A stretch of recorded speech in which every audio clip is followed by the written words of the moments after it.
Tawonani na mainda bambo. Tawonani muntu amene ali ndi luso la pamwamba, ndi mwana wa ndani ameneyu, ndi mkulu wa ndani ameneyu, ndi khazeni wa ndani ameneyu. Tawonani luso la pamwamba, kuwakha njerwa, kuwakha masayi, ndi kumeneku koma ruziliko mwina rukutheka simukuona zimene ndikuona ine. Tawonani kodi iyeyu mwana wakewa ndi olimba bwanji kukumatseguka kumeneku kukonzekera kuwakha kukumatseguka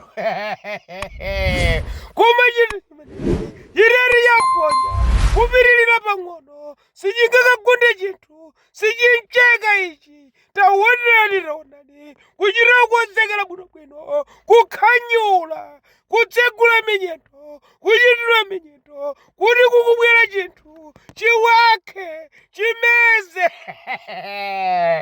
ziliko